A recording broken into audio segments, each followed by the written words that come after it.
Okay, question number 28. Consider the following relational schema in a database. Relational schema. So what is relational schema? Relational schema means it's like a textual representation of the design of this table. So you just write the table name and the related entities.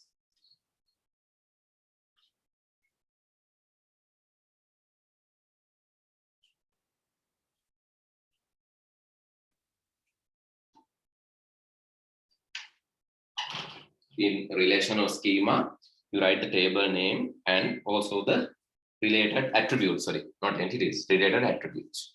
So basically, the first table name is subject.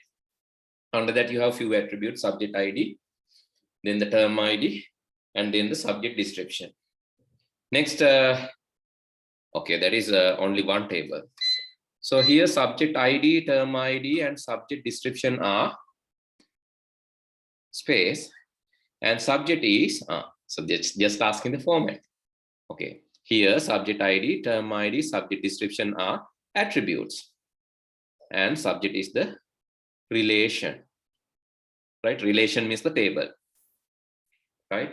Attribute means the column names, attributes and relation. So the answer for question number 28 is answer number 1, attribute and relation.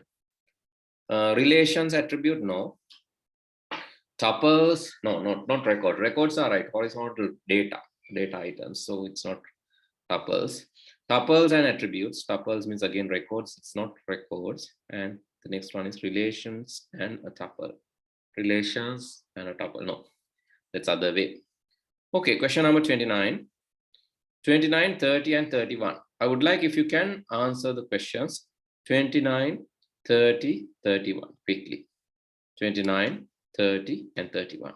Please answer the question number 29, 30, and 31. Send your answers in the chat.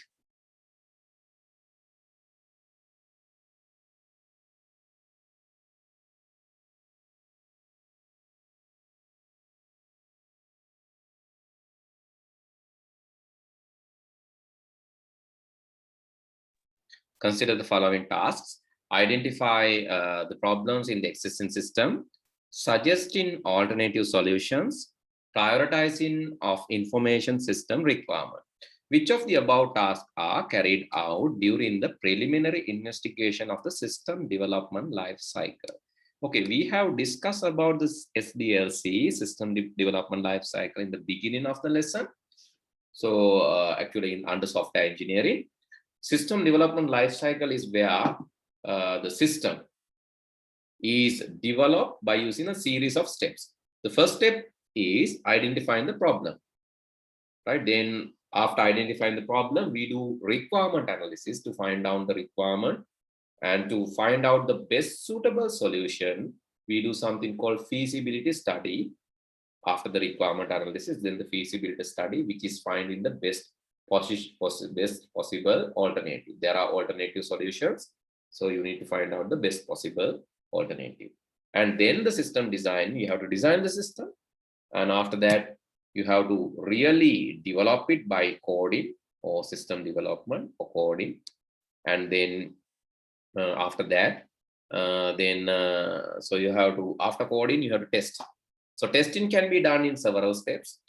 So one testing mechanism is test the code as units, so which call unit testing. Then you can integrate those components. You can combine and integrate the components and test. So that is called integrated testing. And finally, after combining, so the last step is you can do the system testing. So system testing can be done as an internal system testing, which is called alpha testing, or system testing can be done by giving it to the users, that is called beta testing in the user side. So that is also called acceptance testing. And after that, we can hand over the system, which is called system deployment. And the next phase is, after the handovering, we can review and maintain the system for some time, because there are bugs, there are issues, the updates. So they have to review and maintain. It's easy to remember these steps. If not, so I'll give you a trick Actually, I'll give you some idea how to remember these things easily. Think about development of road. Think that you want to create a road in ancient era. So why we need road? Maybe let's think you are in stone era, ගල් යුගයේ. ඔය කාලේ අයි අපිට පාරවල් වාහනක් නැති ගල් යුගයේ මොනකටද පාරවල්? So that is the problem. So first of you have to identify the problem analysis. What is the problem that you have? What is the problem that you have? Maybe so the problem is, so you know the primary needs of the people. So one is shelter. So another one so shelter is kind of alternative, but anyway food is needed. Food is compulsory. So number one need is food, and number two, you need to reproduce your next generation, because to prioritize in the earth, actually to get some recognition in the earth, you need your people, basically your category, your class. To maintain that, you need to reproduce.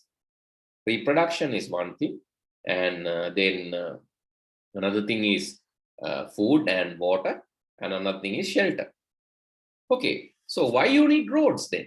So maybe the food sources are over.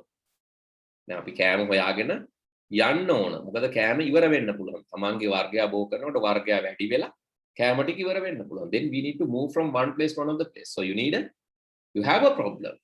So the problem is you need food as a solution. So that is what the requirement. The problem and solution can be the same or cannot be the. It can be or cannot be. Requirement analysis. See that here in this case, problem is food, not having enough food.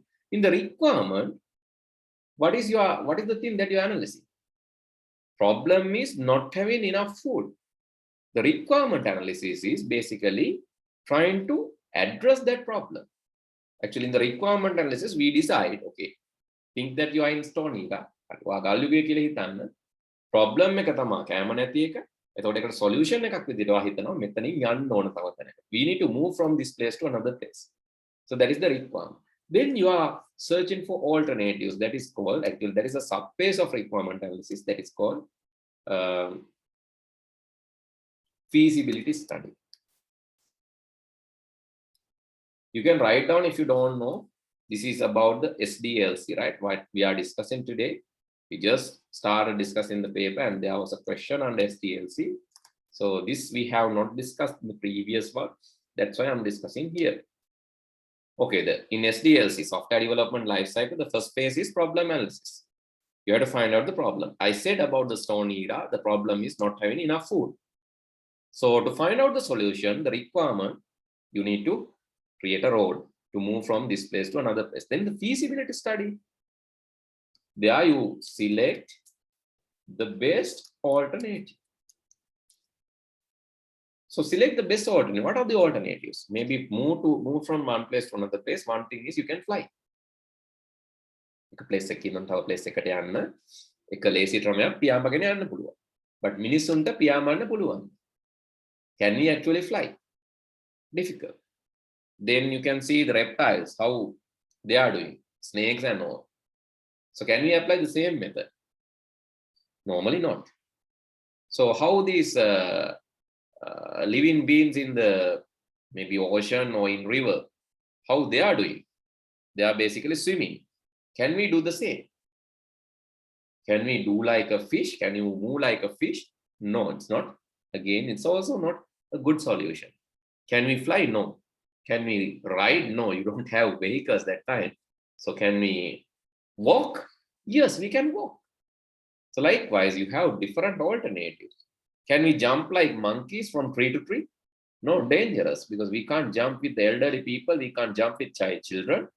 So quite risky. And we can't fly, we can't jump, so we can't swim. So maybe the alternative, the best solution is walk. So that is where the feasibility studies come. Technically, which is more suitable. Economically, which is more suitable.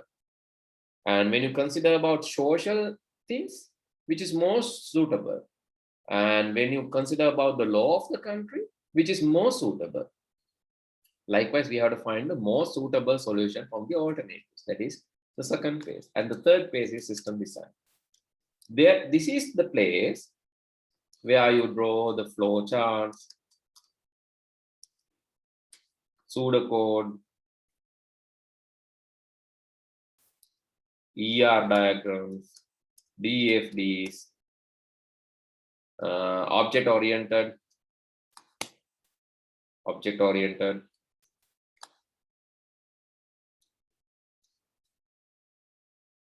design,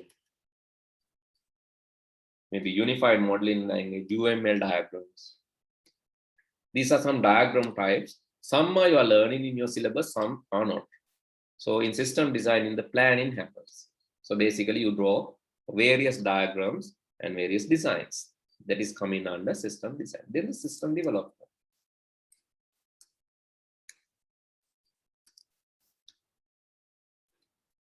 System development is also called coding. That is where the coding happens. That is where you write the actual code, the program code. So that is called coding or system development. After that, after coding, after the system development, so you have to test. Testing can be done as unit testing, testing individual units. It can be integrated testing. It can be system testing, and system testing can be alpha testing or beta testing, or you can say user acceptance. User acceptance testing. Right, and also there are two categories. Basically, in unit testing, you are using white box and black box testing. White box is where you see the code.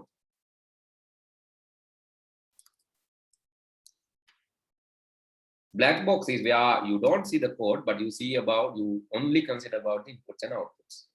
White box, black box. Then system testing.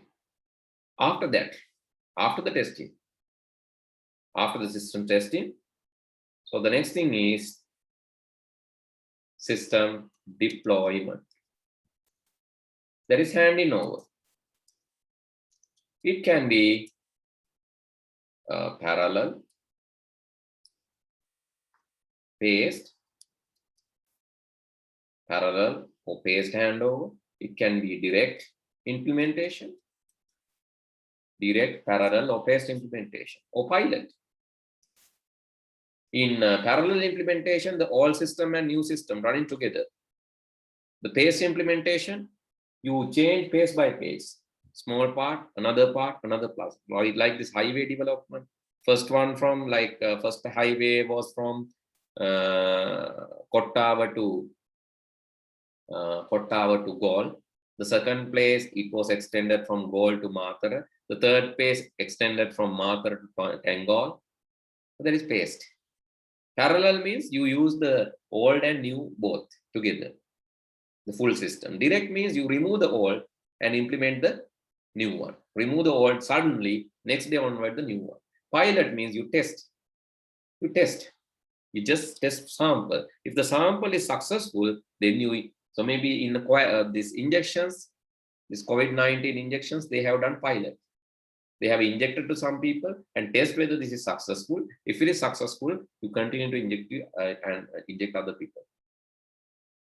So like handing over has these components. And after that, after the deployment, this is RNA, review and maintenance. Because you have to time update it, upgrade it. Likewise, then after some time, a new problem will come. Okay, let's think about the problem that I have said. Ancient era, you need food. So you decided you want to walk. You design a walking path. That is the plan. Basically, people have planned. The parana minisu salasma kadanna මෙතනින් යනවද උඩින් යනවද දකුණට යනවද වමට යනවද දකුණේ සත්තු ඉන්නවා වම් පැත්තෙන් ගියොත් හොඳයි හැබැයි වම් පැත්තේ දුර්ගයක් තියෙනවා ඒ හින්දා අපි යමු උතුරට. So likewise, so they can decide. So that is where the design. the plan comes. And after the plan, they have implemented. ඒගොල්ලෝ walking path එකක් හදන්න නැති. ඇවිදන් යන්න පුළුවන් පාරක් හදන්න නැති. ඒ පාර මුලින්ම යන්නේ නැත්තේ ඒ ගෝත්‍රයේ සමහර විට ශක්තිමත්ම මිනිස්සු. මොකද ඒක ටෙස්ට් කරන්න එපායි. එකපාරම පොඩි ළමයි දරුවෝ වයස කට්ටිය අරගෙන ඒ පාරේ යන්නේ නැහැ. මුලින් ඒක ටෙස්ට් කරලා බලනවා ශක්තිමත් මිනිස්සු ගිහිල්ලා. ඉතින් අනතුරු වෙන්නේ නැත්නම් අනතුරු වෙනවා අඩුයි නම් ඊට පස්සේ මේක බාර දෙනවා, ඩිප්ලොයි කරනවා. ඩිප්ලොයි කරනවා යාළගේ පරම්පරාවේ අනිත් අයට. ඒගොල්ලන්ටත් ඒක යන්න පුළුවන් කාලයක් යනකොට මේක මඩ වෙනවා, කැඩෙනවා, නාය යනවා, කැලේ හැදෙනවා. ඉතින් මේන්ටේන් කරන්න ඕන. සමහරට ලාබාල පරම්පරාව ඊළඟ පරම්පරාව තීරණය කරනවා මේක හරියන්නේ නැහැ. අපි නිකම් මේ බඩු කරේ තියාගෙන පාරේ අඩිපාරේ යන එක අපිට දැන් කරත්තර වගේ දෙයක් හදා ගන්න පුළුවන්. සත්තුන්ගේ පිටේ බඩු ගෙනියන තවලන් වගේ දෙයක්. අපිට ටිකක් වයිඩ් රෝඩ් ඕන. ටිකක් පළල් පාරවල් ඕන මේ සත්තුත් එක්ක යන්න. ඊළඟ පරපුර තීරණය කරන්නේදී නෑ අපිට මේ මීට වැඩිය ගිහිල්ලා we need something better. so මේවා මඩ වෙනවා, කකුලේ මඩ ගෑවෙනවා, හරියන්නේ නැහැ. ටිකක් ගැස්සෙන්න නැතුව යන්න නිකන් ගල් අතුරල වගේ පාරක් හදාගන්න. Next might it's not over. The new problem will come. The new problem is maybe comfortability. Palavani problem is food. Devani problem maybe transportation. Third problem is maybe comfortability. Maybe they have come up with carpet or maybe concrete carpet or whatever, some better road. Then the traffic is the next problem. The next problem is traffic. The solution is highways. So likewise, time to time, a new problem will arise and you have to reverse and do this again and again and continue to do this. So in ancient era also we had roads. Now also we had roads, but these roads are different from the ancient era roads because the problem is new now. Okay, this is what Sdlc is. I think you got broad understanding about Sdlc. This is a lesson, but I have quickly summarized that. Okay, let's go back to the question paper. In the question paper, identify the problems in the existing system. Yes, you need to identify the problems in existing system. That is in the basic stage, the problem analysis. Alternatives, yes. We need to look at alternatives, the feasibility study. Prioritizing the information system requirements, yes. So, because that is needed, because what should be achieved first? So all these are carried out in the preliminary investigation phase of the system. Preliminary investigation means the problem defined and requirement analysis, the basic two stages. These are carried out there in the preliminary investigation. So the answer is 5 for question number 29. Question number 30. Which of the following feasibility types are, the second question is also about the same thing. Which of the following feasibility types are generally not carried out during the development of a system to be used only in-house? In-house. In-house means internal. If it is internal, do we need economic feasibility? Yes, we have to think about our economy. We are not going to market that, so we don't want the market feasibility. Operational, yes, we are operating at home environment, so you need it. Organizational, yes. Technical, yes, but market, we are not going to put it to the external market, so we don't want to study about that. So the answer is 2, because which is not generally carried out, it is market feasibility. Question number 31. Consider the following statement related to e-business. Brick and click is a business model which is a company integrates both offline and online. Yes, brick is offline, click is online. So that is a business model where it integrates both offline and online. Yes, pure click business is a model which a company has only physical. Yeah, pure brick is only physical. Pure brick is only physical. That is traditional business. Pure click has only internet. Yes, that is true. So again, 31.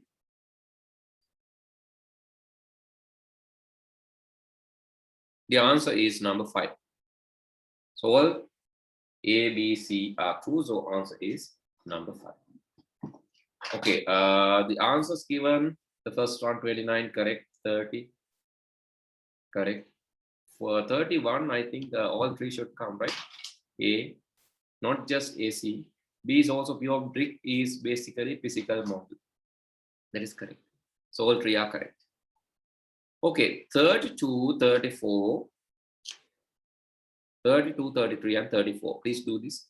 33, 34, 33 to, sorry, 32 to 35. 32 to 35. Please answer the questions.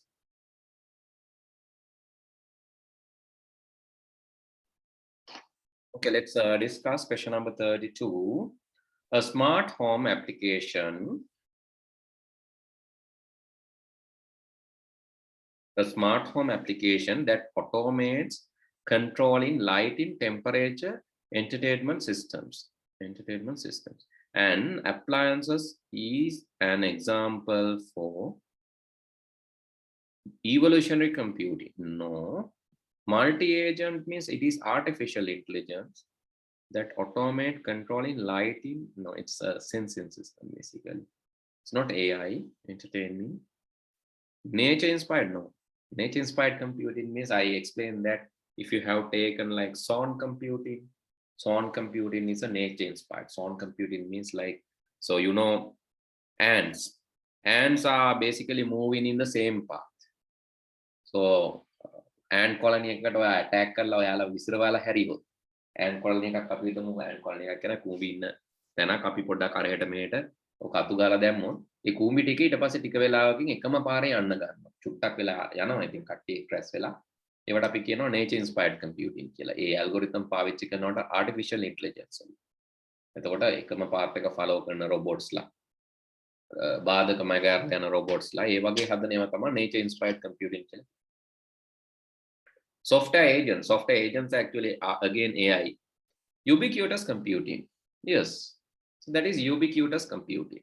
Ubiquitous computing means the computing is used in different places. IoT, Internet of Things, Internet of Everything.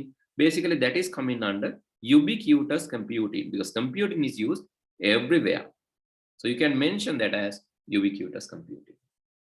The computers everywhere, or Internet of Things, or Internet of Everything. So another name for this, actually it's not similar name, but someone can use for ubiquitous computing, someone can tell Internet of Everything, or Internet of Things, IoT or IoET. That is some similar term, but not the same.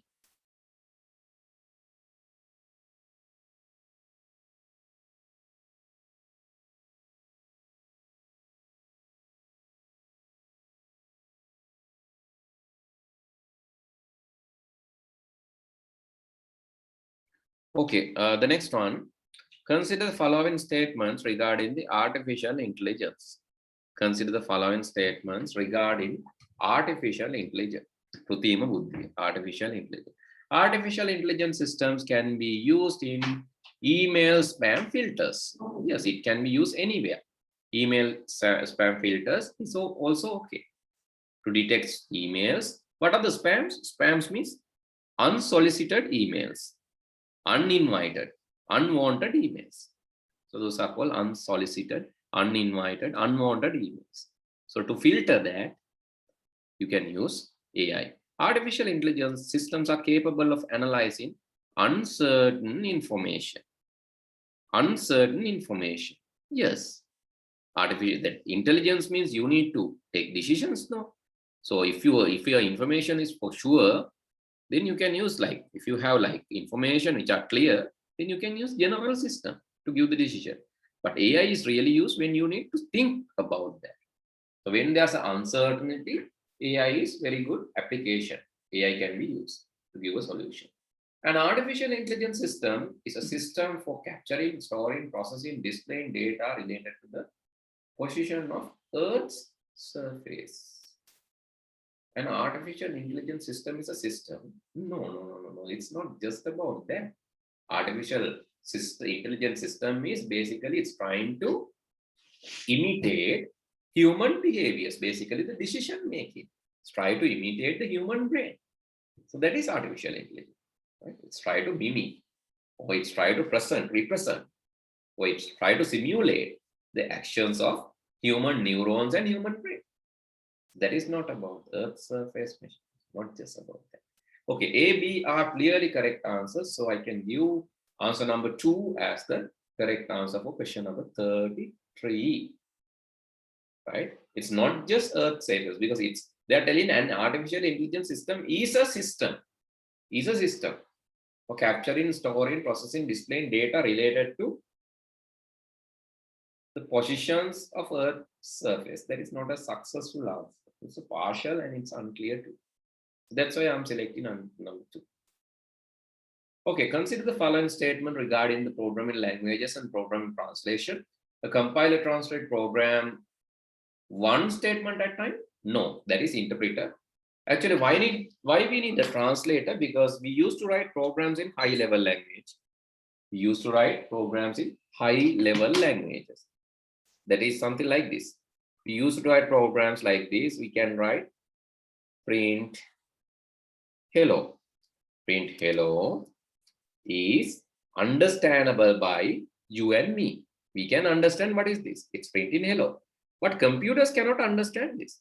Computers can only understand binaries, machine language, so which are written in binaries. Those things computers can understand, but not these high-level languages. Therefore, you need a translator in the middle, which can translate this high-level language codes or this human-readable codes, programming codes to machine-readable instructions. To translate, we are using two kinds of instructions.